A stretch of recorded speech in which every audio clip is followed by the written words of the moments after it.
Friends, thank you for joining me. I am coming to you with another video, and this topic is on going back to school with more ease using essential oils. And this is not just for kids, but it is also for adults and for everybody actually right now that is going through the additional stressors of having anybody in their family deal with the regular back-to-school jitters as well as the additional rules and regulations that are part of our everyday experience in keeping people safe in 2020. So a lot of my clients and family members and friends have expressed that they're feeling just a lot of overwhelm with all the different changes that have occurred. And I wanted to offer solutions and some resources for people to go to help them calm down and to help ease some of the tension that's going on in this world. And I do, what I'm going to talk about is one of my favorite ways to help everybody and to support their brain and nervous system is essential oils. It's one of the quickest and one of the most profound ways that we can impact our emotions instantaneously. Because remember, our sense of smell is the only sense that's actually directly related to our connection to our survival part of our brain, right? The amygdala. There is no relay station, no time for the brain to figure it out. There's an automatic response, either based on previous associations or just from the smell and odorant molecules themselves. It affects our physiology. It changes our heart rate. It changes our nervous system tone. The different molecules that are within the essential oils itself interact with the receptors on our cells to create cellular changes and support our different body systems. It creates a response psychologically from our smell and our association to the smell, and it changes our biochemistry, right, our neurotransmitter pathways in the brain as a result of not only the impact of the emotional shift, but because of the odorant molecules and the molecules that are present in the essential oils. And there have been studies that also show that different smells actually impact the brainwave patterns, either calming or stimulating or helping focus. So what I wanted to do is compile all of the different information that I've put up over the years since my website, which has been over 13 years now. I've been compiling information on essential oils in my database, and different years I've had different oils that I've highlighted. So I wanted to go through some of the top ones that I went ahead and posted on, and I do urge you to, if I'm talking about blends and when I'm talking about even single essential oils, to find a very good quality essential oil and a manufacturer that you trust that works with your body when you're using essential oils, because quality is very important. We don't want to be inhaling things that are synthetic or have chemicals, and I want you to look beyond organic. Organic is great, but when you're doing things therapeutically, you actually want to use essential oils that have been tested, verified, and validated for their efficacy and what molecules are actually in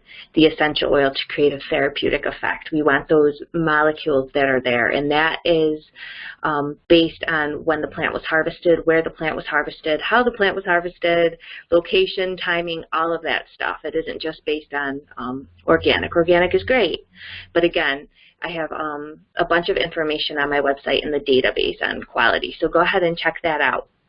And also, if you're not an aromatherapist that's good at blending, I do urge you to go ahead and use a manufacturer that you trust for similar blends with similar qualities to what I'll be discussing, because that's a whole other ball of wax, a whole other art form, is blending these essential oils.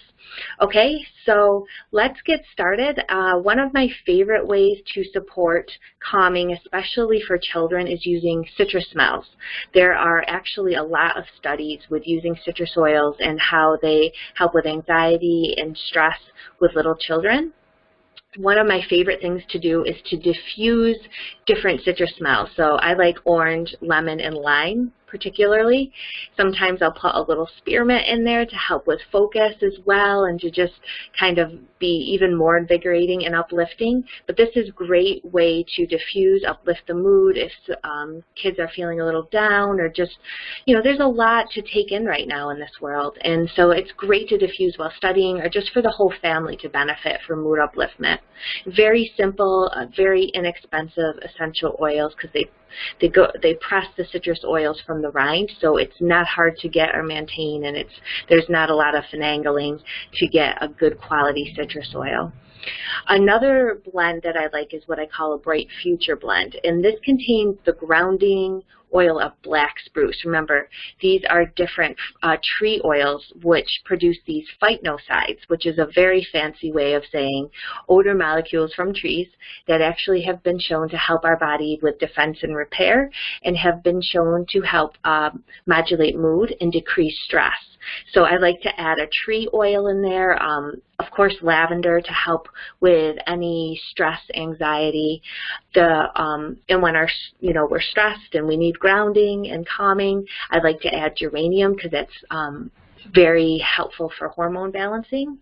I like the memory enhancing oil of sage, and then I'll add a citrus oil like orange. So again, we're talking about grounding oil, a tree oil, lavender, geranium, sage oil for memory enhancement, and then uplifting the mood with orange. This is great to blend if people need a little bit motivation, need to help remember things if they're studying or have a big project coming through. I love this Bright Future blend. There's another blend I like, I call the Calm Focus blend, and this is for people who get kind of the test anxiety, test jitters, or presentation jitters, or even public speaking, get a little bit nervous. I like to use a combination of rosemary, which is great for memory, oxidative stress, jasmine, which is calming, it helps focus. There's been some studies that show that it helps the brain wave patterns for calm focus. Peppermint is wonderful, again, for enhancing focus. Cardamom and basil are good invigorating nervous system toning essential oils, and then ylang-ylang, which balances that nervous system response and helps regulate healthy, normal blood pressure. So that would be a Calm Focus blend. Again, we have the Bright Future blend and a calming citrus blend. So again, there will be a link to the post so you guys can go ahead and look at those formulations.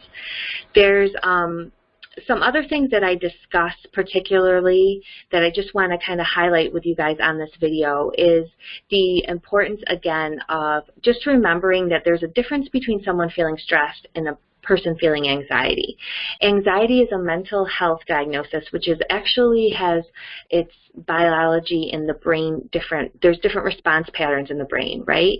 The brain and nervous system tend to over-respond, or maybe not even over-respond, but there's a heightened reaction in an anxious brain. You can actually see differences on brain imaging patterns or imaging technology with an anxious brain versus someone who isn't anxious. So when I'm talking about essential oils for anxiety and stress, they manage and help both. There's been several studies specifically with a patented form of lavender essential oil that has gone head-to-head with pharmaceuticals and have shown, comparable results, and that is with lavender essential oil again. So let's keep that in mind that these can be supportive and integrated into people who are getting support already for a psychiatric or maybe even behavioral issue with children. And I would like you also to just consider the fact that there's a lot of behavioral diagnosis. There's a functional medicine and a naturopathic doctor can help complement some of these other techniques where we're not just looking at neurotransmitters. That's just one part of the whole list of brain factors that are involved with how somebody's brain functions and their results in behavior. We will look at things like environment, hormones, if there's any infections, if there's things going on emotionally, right? How their body's processing nutrients that can help their brain. Mitochondrial function, the energy powerhouses of the cells, are they getting enough energy in their neurons to actually fire correctly? All of these different things are important. So that is something else that I believe very strongly in, is ending this stigma of, we just need to medicate away somebody's behavior or mental health diagnosis without looking at the health of the brain. Because I do feel strongly, is what Dr. Amen actually says. He's a very well-known psychiatrist, that mental health is a brain health issue as well. So let's keep that in mind, especially when brains are rapidly growing in neuroplasticity, and pruning is at its peak, right, in adolescence and early, adulthood. So we really want to be sure that we're supporting these kids and getting them what they need. And I also, with that comes diet. Now, not, healthism, orthorexic practices where people are obsessively focusing on what they're eating to the extent where it makes them unhealthy, but just is their brain getting what they need, right? Are they getting enough folate, omega fatty acid, vitamin K, and zinc? We know these nutrients actually have some validity and some scientific backing for them. And then I did a companion blog that I just want to go over some additional essential oils that you might not think of for back to school, but I think are something to consider for various circumstances. I love copaiba oil. It's a very, very subtle scent, but it is supportive because there's particular compounds in copaiba, the terpene, beta-carpholine, and that is, it modulates this endocannabinoid system, which is a homeostasis regulator. It actually impacts how our bodies rest, our appetite, our sleep, our mind, our defense and repair. There's a bunch of things that go on with this whole endocannabinoid system that we have receptor sites, and we make our own cannabinoids in our body endogenously that helps our bodies function and process. And we can use different things naturally. There's different plants that we know hit these cannabinoid receptors. Many people are familiar with CBD, hemp oil, but there's also terpenes in specific essential oils that modulate these receptors, and specifically beta-carpholine modulates the CB2 receptor, which is very important for overall health and wellness. So it's a very good oil to have as a companion oil for anything else that's going on. If you have some copaiba and fish oil, which are precursors to some of these, cannabinoid, helping hit the cannabinoid receptors, that can be very helpful to supplement any additional wellness plan. Also, we want to look at our environment and what's going on, making sure that we're not, critter magnets outdoors, and also inside, making sure that we're not getting toxic bombardment of synthetic chemicals that are affecting how our brain functions.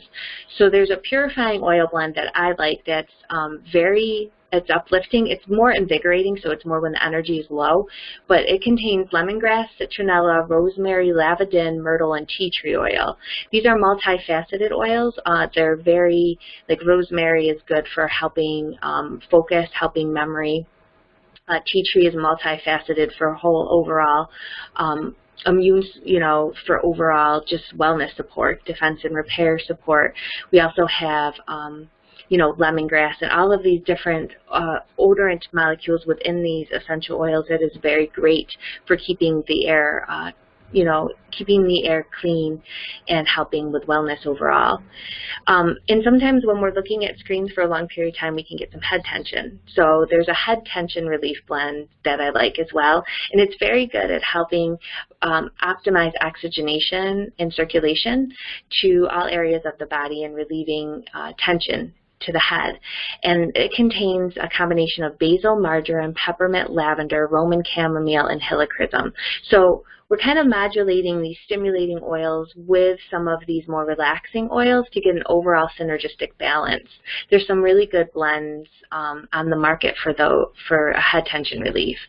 And then, of course, there's the famous Four Thieves blend, which just helps our overall wellness and helps our air quality and different, antioxidant support. That's great just to have as a supplement for people as they're starting off the new year, can get a little more stressed and need a little bit more support.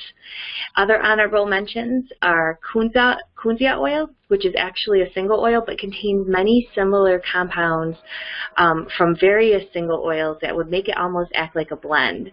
So there is links to kunzia oil as well as lavender tea tree oil or Melaleuca ericofolia oil, which are also great for calming and relaxing and can be used in addition as some of the kind of unknown essential oils for back to school or just overall brain health.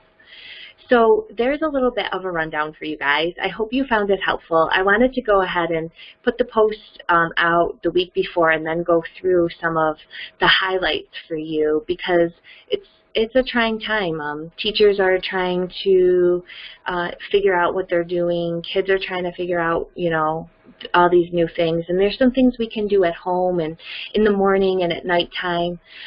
You know, we also want to make sure kids are getting good sleep. So there's calming like lavender and citrus oils you can use at night to help these kids and teachers sleep, and just family members dealing with, you know, all the changes.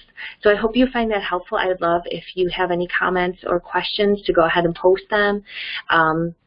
And I look forward to talking to you again on another video, and I hope you guys all are taking really good, gentle care and being kind to one another and understanding, and I will talk to you real soon. Thanks, everybody.